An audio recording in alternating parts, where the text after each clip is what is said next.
All right, welcome everyone. Looks like we're at about 75 participants here, so the number has slowed down just a little bit. So I wanted to go ahead and get us started right here at 6 o'clock. So tonight at 6 o'clock here, we are spending some time talking about virtual education in the elementary. So with us tonight, we have Patrick Malley. He is our Chief Academic Officer for Bay City Public Schools, and we have Shelley Ducharme. She is the Director of Elementary Education. Um, so tonight, the three of us are going to be spending some time going through a different format than we did last time. Last time we really brought information and presented to you through a slideshow. Tonight we wanted to instead go through more of a question and answer format based on some of the questions that we've already gotten, so we can kind of get it started with a few questions that we've already had, and then we will be looking at the Q&A feature at the bottom of your Zoom screen to be able to answer some of those questions doing that. Shelley will be doing most of the, we'll call it facilitating or moderating of our chat tonight. And Patrick will be, Patrick and I will be doing a lot of the answering, but Shelley will be directing most of the questions. So please use that question and answer feature on the bottom of your Zoom. Shelley, do you want to get started? Sure, thank you.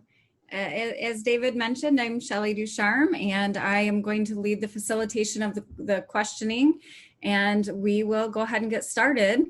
Our first question or first topic to discuss really, Mr. Malley, would be addressing or identifying the fact that many families are waiting to hear the details of the county's return to learn plan in order to make the best decision for their children. So while we know that that plan is still under construction, so to speak, what can you share with us regarding that so far? Sure. So the district has spent a large number of hours over the last 2 weeks working with all of the districts in Aranet County to work together to develop a collaborative plan for our return to school that aligns with the state guidelines for our return. That plan will be made public next week. And what I can share with you is what was posted on Facebook on our website yesterday. The state is requiring the district's plan for 3 possible scenarios that are aligned with different phases of the governor's Michigan Safe Start plan. So for example, when the state or our particular region is in phase 5 or 6 of that Safe Start plan, then schools will be able to operate in person with much less restrictive measures being in place. For those of you less familiar with this phase Safe Start plan, phase 5 and 6 indicate that coronavirus cases are on the decline, that we're seeing fewer and fewer cases showing up in a region or in the state at large.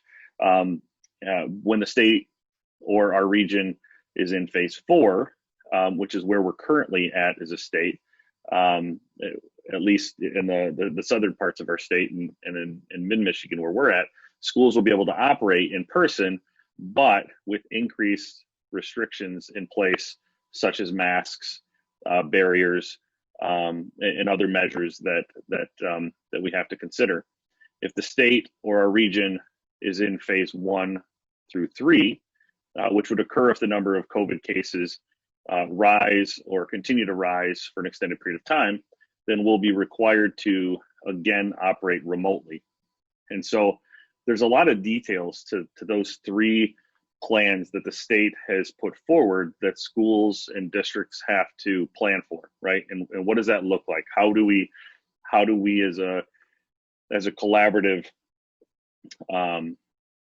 collection of districts throughout these counties, how do we decide to respond to these and support our students through these measures?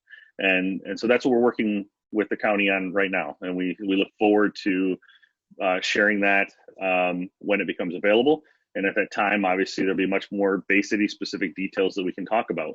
For now, one of the things that we knew um, 2 months ago when we first started planning the expansion of our virtual education options is that parents are going to want to know more about what other opportunities are available to their kids to explore.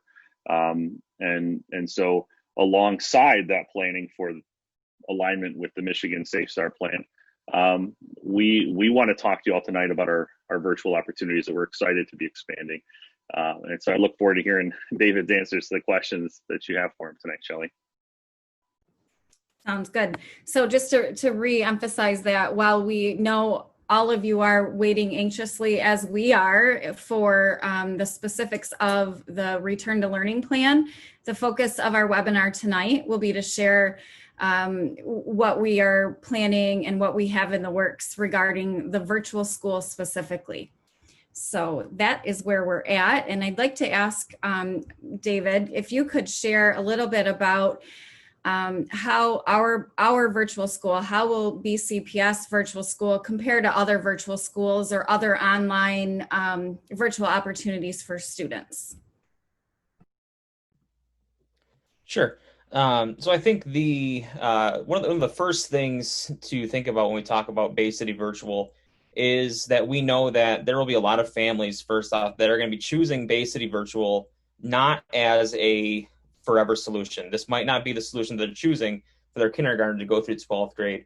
So one of the really important parts of that is that they will still be part of the Bay City public school system, so that they will already be a student within the system. Or if they're a current third grader, they will still be working within the within the parameters that we have already set for Bay City schools. Within the differences of Bay City Virtual are set, just us.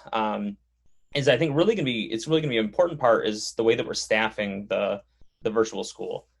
So right now we have been spending a lot of time doing interviews right now. So we are interviewing for several positions.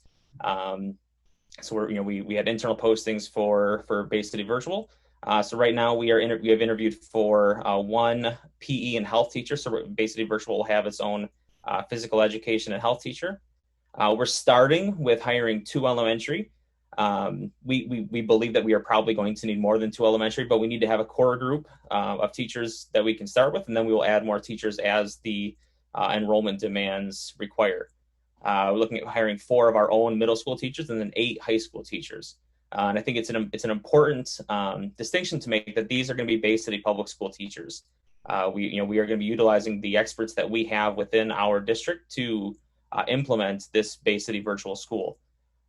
We already, as far as current staff already, we do have 1 special ed teacher already hired. And we are, potentially looking at adding a second, depending on whether there is a need for, if there's an increase in special education enrollment, that we might need to add a second special ed teacher. We're also hiring what we're calling an MTSS coordinator. So this MTSS coordinator, you can think of it as really a student advocate. So someone who is going to be able to advocate for students and to be able to break down barriers.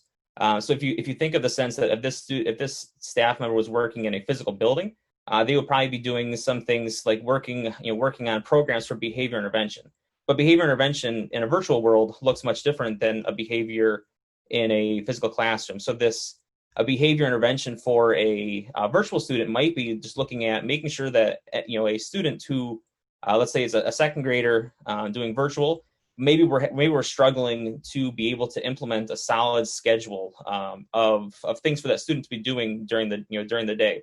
So this MTSS coordinator can work with the home, can work with the teachers to really think about developing solid procedures for that family and that student to be able to implement at home to really help us be successful.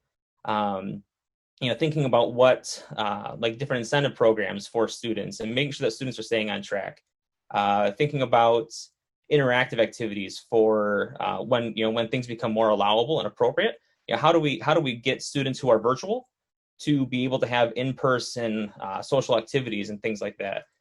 So I think that might be the real big difference is the way that we're going to staff this with great staff to be able to provide a quality educational opportunity for our students. All right. So one unique feature that we have been making plans for will be the student support centers. And these are really a unique offering to most virtual schools. Can you share with us what the current plans for the student support centers are and what we're thinking they might look like at the elementary level versus secondary level? Also, David, before you answer, we've gotten a couple of great questions that just um, highlight some of the what will my students' school day look like. So maybe if you could go back and share some of the information that we shared at the last webinar that might be new to some people about what is it, what does a typical day look like for a virtual elementary student? How would they utilize those student support centers as part of your answer? Sure. That'd be great. Thanks. Yeah. So I think as we look at what what a virtual elementary student would be doing, you can, I think the first question that people always wonder about is how much time might a virtual student have to be spending doing their work and doing their learning. So the amount of time is really going to be, it's not going to be the same for every student. Some students are going to be, some students are going to be able to do things faster. Some students are going to need more time. But what we look at it when we think about what a lot of the research says, and then what the programs that we're considering to implement, they really look at spending, in the core subject, like so in the lower elementary, the core subjects being ELA and math, so reading and math, spending between 60 and 90 minutes each on those during the day.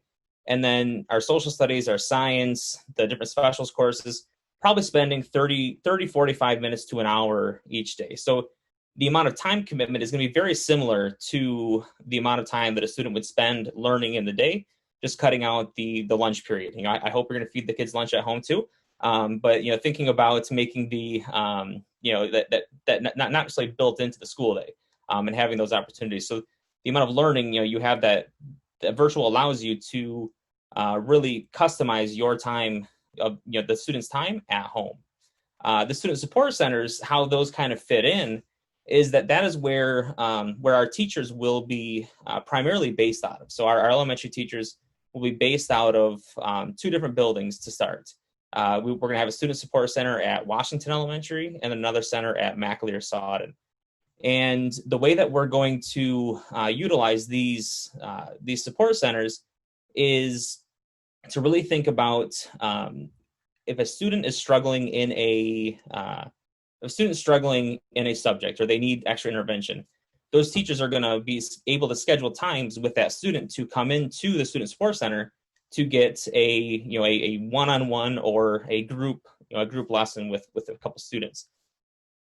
What I think is going to be a really important part of those sessions is that we're going to encourage the parents to be there right alongside that student. It's going to be scheduled so the parents will be there, but we want to utilize that time that the parent is taking that student into the center to really offer that parent an opportunity to work alongside the teacher. Because as the learning coach at home, the parent is going to be spending a lot of the time working with that student at home. So having access to the teacher at these centers to be able to see teaching in action and to be able to ask questions of the teacher in person is going to be a really crucial part of what the model is going to look like. So that partnership. In the first webinar, we talked about the partnership between the school, the teachers, and the families. And we think that offering those opportunities for teachers to work directly with students and the parents is going to be a crucial part of making sure that we that we offer a quality product, so that when you're at home with your student, that you can work, that you can kind of have some of those skills and practices that we would be using in a classroom, that you'd be able to use those at home as well.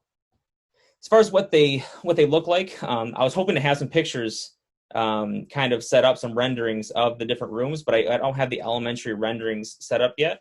But they're going to be very intimate settings. So we're going to have, it's not going to be a large classroom.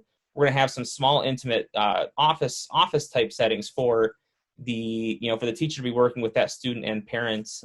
So thinking of, like, if you go to your student's classroom, thinking of that small group table that the teacher uses in the back of the room or in the front of the room, they're going to be situated in a way like that for the teacher and student to be able to work together. think I covered. I think that was most of the student support question, I think. Awesome, thank you. Actually, as we've been answering these questions, I'm noticing that we've been referring back to that first webinar quite frequently. Mm-hmm. And so I think Ms. Patrick, I think, is going to connect the link just in case parents missed that, or if we have attendees joining us tonight that were unable to join us during that first webinar. So he has that link there at bcschools.online if anybody's interested in going back and taking a peek at that video recording of that webinar. So David, can you also explain how this virtual school that we're offering, how is it different from the continuity of learning plan that we all experienced with the emergency closure? I think that's a big question that parents are wondering, is what we experienced in the spring true virtual school? How is this different? It's a really good question, because I think schools across the state kind of use the terms virtual and remote, emergency learning kind of as the same term. So I think thinking about what the definition of distance learning or remote learning or virtual learning looks like, that's an important distinction for us to make. We learned a lot during the continuity of, we learned a lot this last spring. We were able to use some tools that some of us hadn't used before. And it kind of gave us the opportunity to dabble in this idea of remote learning.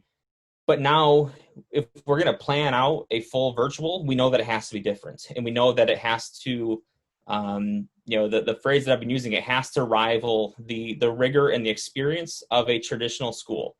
And that is not what we were doing in the spring. We were working hard, and we had teachers putting in a lot of efforts and doing a lot of great things, but it wasn't true virtual learning. It wasn't new learning. So the big distinction is that if your student is going into fourth grade, they're going to be working on new fourth grade content. They're going to be doing fourth grade activities. They'll just be doing it virtually instead of in the classroom. The tools, like, it might look or feel similar. The students are using Seesaw or using Google Classroom, like, it might look and feel similar to that, but the actual learning and the activities will look different. With the programs that we're using and the activities that they have to do, it will look different. It's going to be new learning. It's not going to be just a few hours a day. It's going to add up. The time will add up to more hours per day in new learning, and I think that's a big distinction to make. We actually have time to plan out this versus kind of being thrown into the fire. So I think we're gonna have a very, very quality product that's going to rival what kids are doing in the classroom. Sure. And you mentioned teachers did a lot of work. As a parent, we all of us parents did a lot of work during that time as well, right? Getting our kids on when they needed to be and making sure they were doing what they should. So yeah, okay. So the next question that we have been receiving quite a bit of through communications really would be if you could share with all of us how or if students with special or specific learning plans, whether they're special education students with IEPs, 504 accommodations, or in the elementary world, those IRIPs, how will those students be accommodated? So I mentioned earlier in our staffing talking about how we will be adding that we'll be adding a special education teacher to the virtual. I think there's the idea out there that special education students can't do virtual, and that is certainly not the case. It'd be just the same as to say that some students can't do something else. We really have to think about whether virtual is the right, whether choosing virtual is the right choice to make for each student. So if your student has an IEP, or if they have a 504 that they qualify for certain accommodations, what we would want to do is to if that describes your student at the beginning of the year, we need to meet quickly once we have an idea of what's going on with that student and what that student's needs are, to meet, as a team with the special education team, to really look at revising those plans if necessary, and then thinking about, is this, do we all think that virtual is the right move for your student? We will put together the accommodations to best fit that student, and then as a team we'll just, we have to get together and say, okay, like, this is the plan that we're putting forth. Will this student be successful? And I think in most cases, we will be able to put together great accommodations and put together a quality product for our special education students. But it's going to be it can't be one size fits all. That's special ed. That we have to make sure that the plans we put in place are going to be effective for your students. David, I want to follow up on that. So a parent has asked the question, will first express appreciation for the student support centers and the availability of a teacher, saying that's nice to have. However, if a parent who's on the call tonight is choosing an online environment just because of comfort of their child being in a school building, because they have high-risk family members in the home, are there other ways that a child can receive support besides those drop-in centers? Sure. The drop-in centers are an option, but we know that situation exists. So the teachers, while they're in drop-in centers, will still be working with the other students who are virtual students. So whether that is doing a small group via Zoom, or working individually with a student via Zoom, telephone call. The drop-in centers will not be the only place that they will be that you'll be interacting with your students. Thanks. So, Patrick, are we good? Okay. So in that first webinar, we talked about the difference between our elementary gifted and talented magnet program that is offered at Kolb Elementary. And we talked about that at the elementary level, well, any level, teachers will have the ability to adjust lessons or add extensions to challenge students. We really didn't discuss what are the implications for middle school honors students.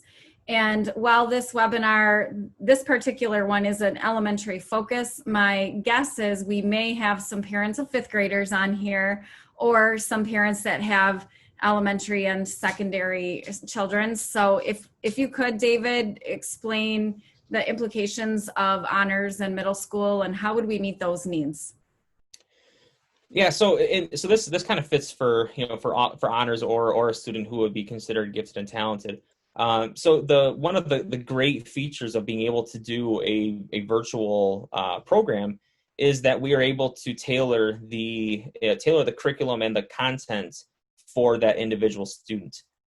So if you're familiar, so if the people listening are familiar, if you have an honors student going into sixth grade, let's say they qualify for honors math in sixth grade, the content that we actually teach in our in-person classrooms for sixth grade honors math is the seventh grade content. So a student that is doing that would just be looking at doing, we would be moving them into a similar seventh grade content for the students, and then just thinking about, are there any steps we need to take to get them caught up? Like, since they are moving from fifth grade to seventh grade content, like, are there any intermediary steps that we need to do, just as we would do in the classroom with their teacher? If a student, the question has come up, so if a student qualifies for virtual, qualifies for honors, but they decide that this is a year that they want to do virtually, will they be able to keep that spot in honors if they want to go back to a traditional schooling the following year? And the answer is yes.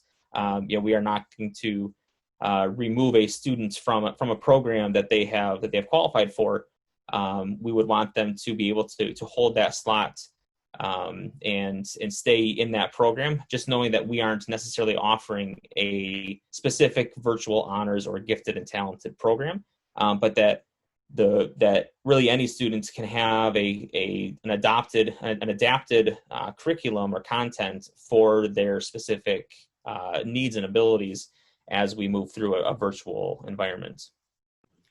So at the middle school level, it's a bit more clean as far as being able to provide a course that is that next grade level up or that next course. And at the elementary level, those students that qualify, while we can guarantee they'll be challenged and supported if they're high achieving students, that still is a little bit different than the gifted and talented magnet program. At this time, we're not offering an elementary GT virtual program, correct? Correct. Okay. Just wanted to make sure I clarify. So as you were referring to a few minutes ago, there's a lot of terminology that's being used interchangeably: virtual, hybrid, blended, which can be really overwhelming to parents. Like, what does that all mean? Do they all mean the same things? And they don't. They don't all have the same definitions. But we are planning to provide a hybrid option through our virtual school. And so if you could share with us what that's going to look like. Sure.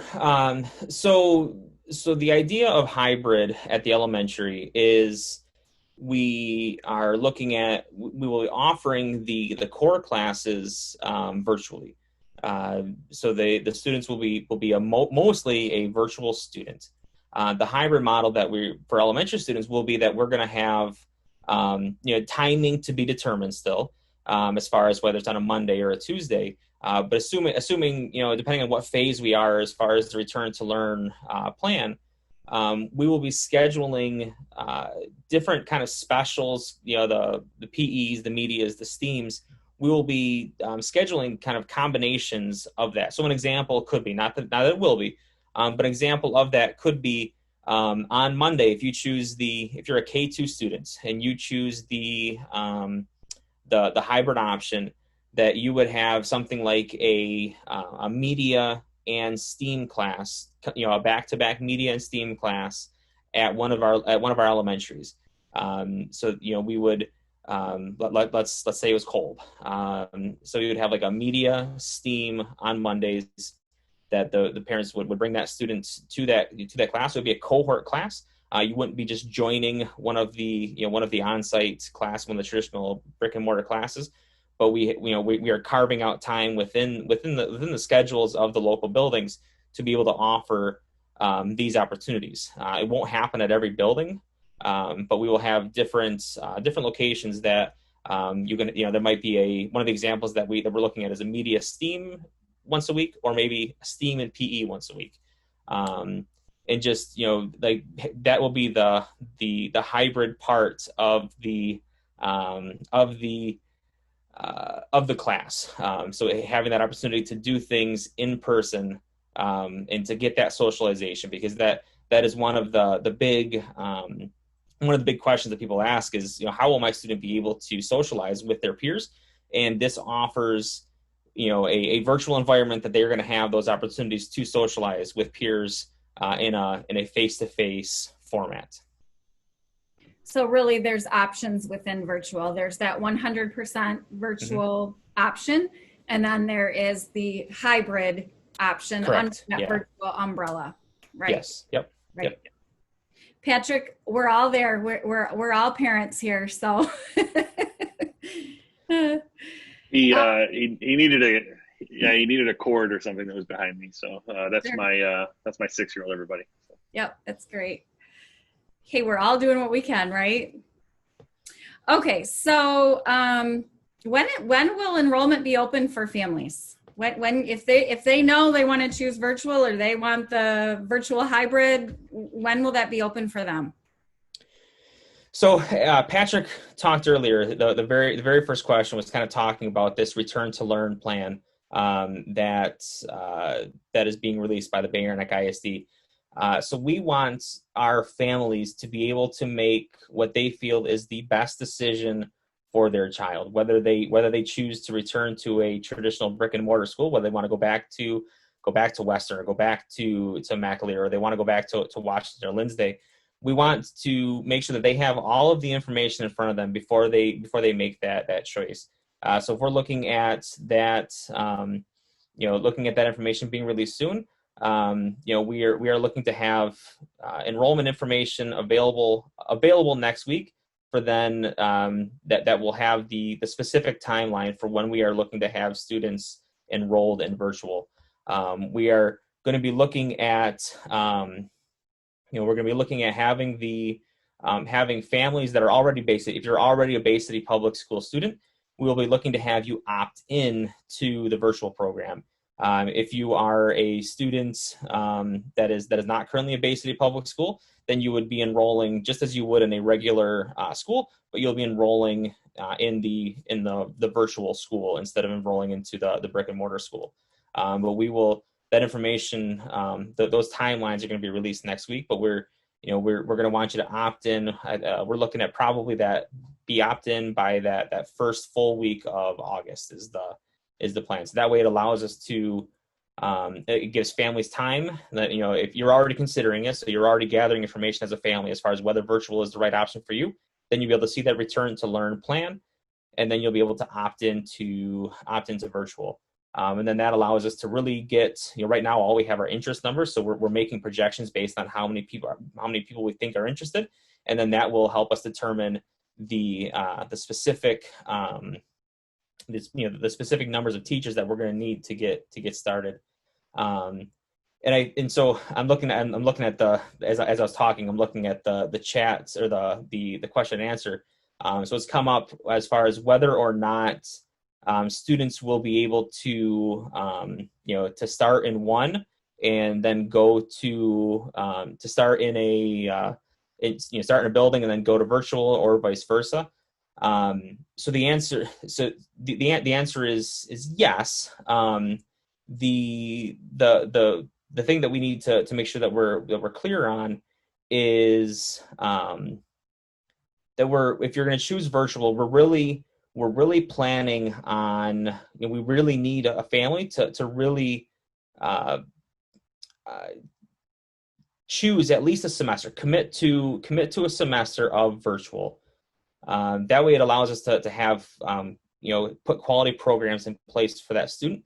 And then if you decide that you want to go from traditional to virtual, we will do what we can to, we will do what we can to implement, to put that student in virtual. We'll have to make sure that we have the appropriate staffing, but we should be able to make that happen. It just, we might need, a second to make sure we have enough people to cover your student. But we're anticipating those, those questions to come up, and we will do, just like we could if a student was trying to transfer from one elementary to the other. We want to keep our students within Bay City. So we will make sure that we can try to accommodate, but we really want people to make, the decision that they think will at least get them through a semester. And I know that, I've got my own kindergarten student coming in, and it's a big decision to think about what that looks like, but we really want a semester commitment to start with. Sure. And so just to recap, that as Patrick mentioned earlier, that the plan will be shared out here next week to families. And then we will be giving families about a good week or so before we're asking that they opt in to virtual, if that's what they choose, after either now or after hearing what the return to learn plan is. So really, families should be either watching, I would say, that bcschools.online website, or they should be watching the Bay City Schools Facebook page. Are those the two best places for them to stay current on that enrollment opportunity? Yes. Okay. So that, and if you go to the bcschools.online, I imagine many of you have gotten the emails from me that started from that, but there's a keep me informed button. And that's a great way for us to kind of keep you informed about what is happening. That's the same way that the recording of this will be sent out is if you signed up to be kept informed. We will send it out via that when it's available. Okay. So Patrick, before I move on to the next question, was there a question that we're not sure we answered clearly? I was looking for it and I don't see it. I'm getting a little bit lost in the questions. I'm trying to answer some people by typing an answer in the Q&A module, especially if they're things that we've covered in previous ones, just knowing that there's different needs for the group, that this might be the first meeting that some folks have visited, and it might be the second for others. But one did come up about, in response to gifted and talented, the question was asked that if a student is currently in a cluster classroom or in a gifted and talented classroom, and they decide that they want to join virtual, and then David and his team provide accelerated opportunities for that kid. Is there any fear of losing a spot? Like if they go back to brick and mortar in a year, are they going to lose that spot in that program? So David, can I answer? Yep. That? Mm-hmm. So really just to be clear, there, within the gifted and talented umbrella, there really are two buckets. So there's what Patrick just mentioned, which would be those cluster classrooms. And those are classrooms of students that are combined of our general education students, and then students that have demonstrated maybe high average abilities. So that's what that cluster classroom is within the GT program. And then we have what we call the magnet program, which is what I was referring to, that's housed at Kolb Elementary. And those are for the students that have been identified as academically gifted and talented. And that is a separate program. And so to answer that question, typically I'm going to say, if it's been a student that has already been identified or has already qualified, we wouldn't necessarily lose a spot if they choose to go to virtual. But what I would say is you may want to, depending on if your child is a cluster child or in the magnet program, you may want to have a conversation with the building principal or teachers or Mr. Farley or myself, and we would be happy to kind of talk that through with you. But there's definitely flexibility, and it's not any one situation is a one and done simple answer. We definitely would try to encourage students to continue in the program as long as they're able to. Oh, good. Did you feel like I answered that okay? Okay, good. So we'll move on to the next, which this really is an important question, and we did experience this a bit with the continuity of learning plan in regards to supporting students that maybe don't have technology or internet connectivity. Are they still eligible for virtual? What do we do to help those families? Sure. Yeah. So if a student's going to choose virtual, we need to make sure that they have the ability to access content. And so one of the one of the things that we're doing is that every student in virtual will have a device to use for their learning.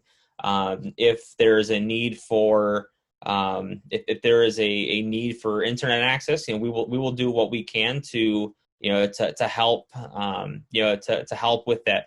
For the most part, most of our area can be covered by some type of internet device, and we will work with the families on a step-by-step basis to make sure that they have the technology to be able to access the content and the learning. So every student will have a device, and then we will work on individual problems from there. So I do think I can speak for all three of us. If there are any participants out there that if you're having some more specific questions or you want to further discuss some of the things we've talked about, please feel free to reach out, email Mr. Farley, Patrick, or myself. We're happy to work with you, and we're wanting to work with families and helping make decisions for your kids and for what works for all of you. And I do know that David already said this, but I can't stress enough the importance of signing up on that bcschools.online website to stay informed. That's the primary channel that we hope to provide information about enrollment, registration, and different details as it comes available. I think these next 3 weeks are going to fly by, right? And we look forward to meeting with you all at our next meeting. I think, David, 4th. our next webinar is August 4th. Currently on the website, you'll see that it's scheduled at 7 o'clock. We're likely to split that up again like we did this time. So the elementary can have their own slot at 6 o'clock, and then we can have the secondary conversation at 7 o'clock, just because we know that the needs and questions that our elementary parents have look different. So look for more information there. And David, I assume you'll keep sending that information out via the people that sign up through the website. So that's why it's important for that. I just want to, a couple of things. There's some language barriers that we continue to run up against. And internally at Bay City Public Schools, we've been talking a lot about virtual, which is this specific program that we're trying to design that's led by David Farley and his team of teachers who he's hiring right now with drop-in centers, but really primarily based at home with connections and with the teachers and intentional planning for that.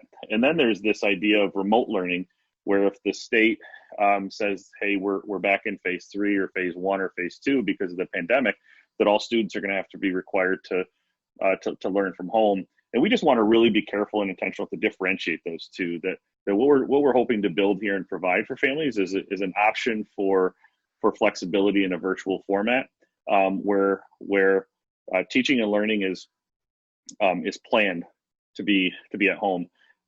That's been part of our plan as a district before the pandemic, and we want it to be part of our plan for after, because we know that some families want and need that flexibility for a variety of reasons that aren't related to the current times that we're in.